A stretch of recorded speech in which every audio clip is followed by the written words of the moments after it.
Dika dan Aldi tiba di terminal bus yang sudah hampir kosong. Malam sudah larut, hanya ada lampu-lampu kuning redup yang menerangi beberapa bangku kosong. Angin malam terasa dingin menyapu wajah mereka, membuat udara semakin terasa menekan. Lo yakin masih ada bus? Tanya Dika dengan nada ragu, melihat sekeliling terminal yang semakin sepi. Sepi banget. Biasanya masih ada beberapa orang nunggu bus terakhir. Aldi melihat jadwal bus yang tertempel di papan terminal. Menurut jadwal, masih ada satu bus terakhir ke Pangandaran. Udah dekat kayaknya. Tuh, dengar nggak? Suara mesin bus terdengar samar dari kejauhan, mendekat perlahan. Ketika bus itu muncul, Dika langsung merasa ada yang janggal. Bus itu tampak tua dan usang, dengan cat yang sudah mengelupas dan lampu depan yang redup. Mesin bus terdengar berat, berderit setiap kali roda berputar. Seriusan ini busnya? Dika menatap bus dengan rasa tidak nyaman. Kenapa busnya kayak udah nggak layak jalan? Aldi hanya mengangkat bahu. Daripada kita nggak pulang, naik aja. Ini bus terakhir. Lo mau nginap di terminal? Dengan sedikit keraguan, Dika akhirnya mengangguk. Mereka berdua naik ke dalam bus. Pintu bus tertutup rapat di belakang mereka dengan suara mendadak yang membuat mereka tersentak.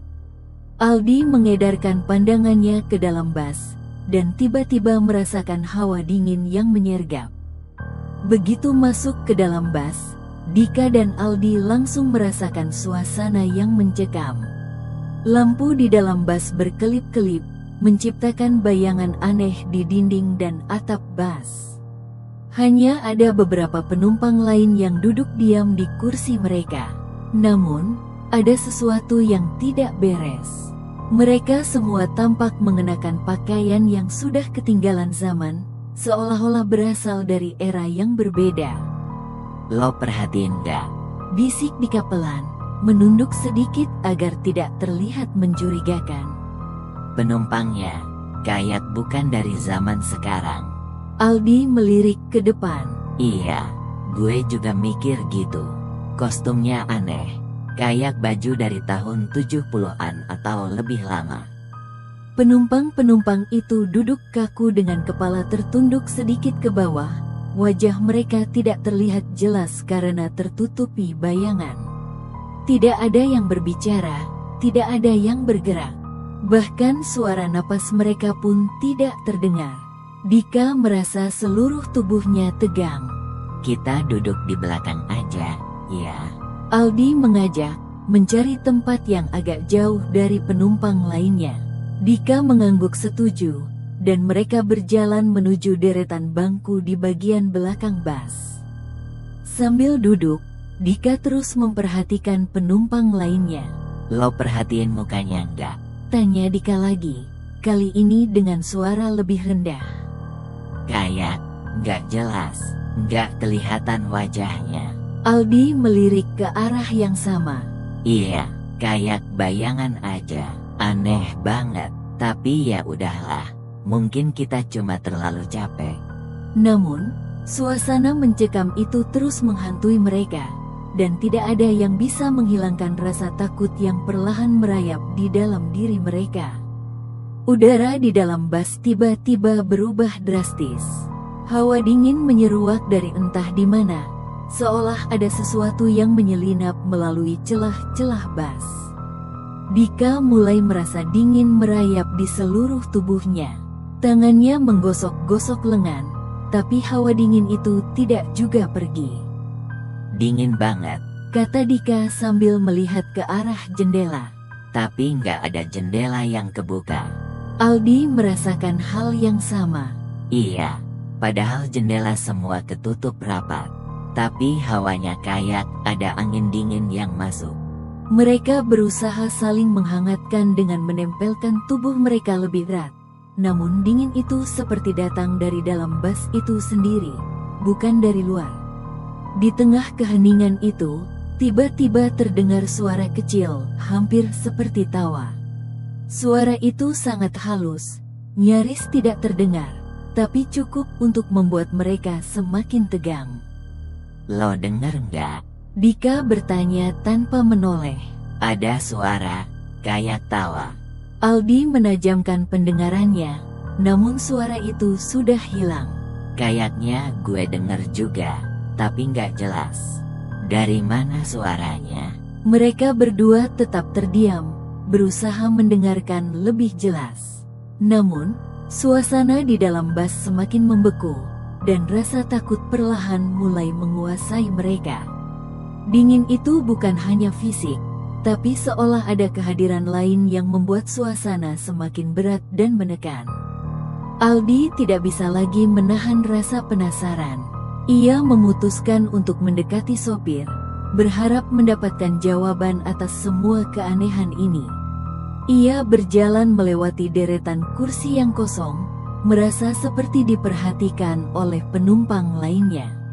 Saat sampai di belakang kursi sopir, Aldi berhenti sejenak.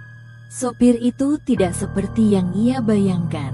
Wajahnya tampak sangat pucat, hampir seperti lilin yang mencair, dengan mata yang kosong menatap lurus ke depan.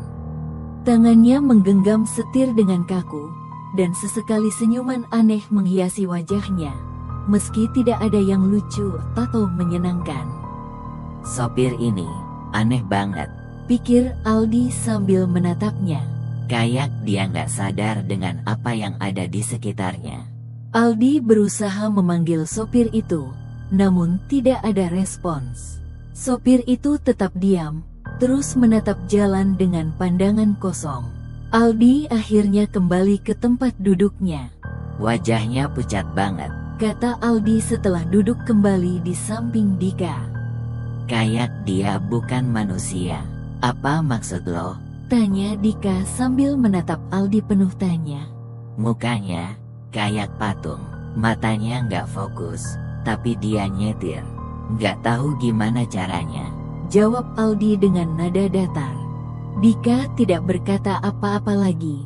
Rasa takut semakin menyelimuti mereka berdua, tapi tidak ada yang bisa mereka lakukan selain tetap duduk dan berharap perjalanan segera berakhir. Dika memutuskan untuk melihat keluar jendela, mencari tahu apakah mereka masih berada di jalan yang benar. Namun, jalan yang mereka lewati tampak aneh. Jalanan semakin sempit, dikelilingi oleh hutan gelap dengan pohon-pohon tinggi yang menjulang. Kabut tebal melayang di udara, menutupi hampir semua pandangan mereka. Ini bukan jalan yang biasa kita lewati, kata Dika pelan sambil terus memandang keluar jendela. Gue nggak kenal jalan ini. Aldi juga melihat keluar. Iya, kayak kita dibawa ke tengah hutan.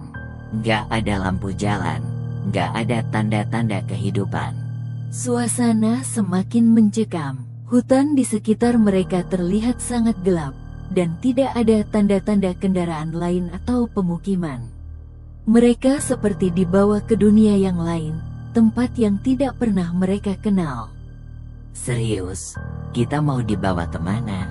Tanya Dika, mulai merasa panik. Aldi menatap Dika sejenak. Gue nggak tahu, tapi yang jelas ini bukan jalan ke Pangandaran. Ketakutan mereka semakin menjadi-jadi. Jalanan yang tidak dikenal, bas yang aneh, dan suasana yang mencekam membuat mereka semakin terjebak dalam lingkaran misteri yang tidak bisa mereka pahami. Ketika Aldi menoleh ke belakang, ia terkejut melihat deretan kursi yang tadinya penuh penumpang kini mulai kosong satu persatu. Penumpang yang duduk diam di kursi mereka perlahan menghilang, seperti menguap ke udara tanpa jejak. Dika, lihat deh, Aldi berkata dengan suara tertahan. Penumpangnya pada kemana? Dika melihat ke belakang dan matanya membelalak. Kursinya kosong, mereka hilang semua. Mereka saling berpandangan, tidak percaya dengan apa yang sedang terjadi. Tidak ada suara, tidak ada gerakan. Penumpang yang tadinya mereka lihat, dengan pakaian kuno dan wajah samar, sekarang tidak lagi ada di sana. Mereka hilang begitu aja, tanpa suara. Aldi berkata pelan, merasa jantungnya berdetak lebih cepat. Gue nggak lihat mereka turun. Bas ini juga nggak berhenti. Ini nggak masuk akal. Dika menggeleng-gelengkan kepala. Kayak kita lagi di dalam mimpi buruk. Aldi dan Dika mulai merasa semakin terjebak. Tidak ada lagi penumpang lain. Hanya mereka berdua di dalam bas yang terus melaju di jalan yang tak mereka kenal. Suasana menjadi semakin aneh dan tidak bisa dijelaskan. Saat Dika dan Aldi duduk dalam diam, tiba-tiba mereka mendengar suara ketukan yang keras dari atas bas. Suara itu terdengar seperti sesuatu yang berat sedang bergerak di atas atap bas. Ketukan itu diikuti dengan suara gesekan yang mengerikan, membuat suasana semakin mencekam. Dengar nggak? Dika bertanya sambil memandang ke arah atap bas. Ya, gue dengar. Aldi menjawab, mencoba menenangkan dirinya sendiri. Kayaknya ada sesuatu di atas bas. Ketukan dan gesekan itu terus berlanjut. Suara itu membuat Dika dan Aldi semakin cemas. Mereka tidak tahu apa yang sedang terjadi dan tidak bisa membayangkan apa yang ada di atas bas mereka. Lo pikir ada apa di atas? Tanya Dika, suaranya bergetar sedikit. Entahlah.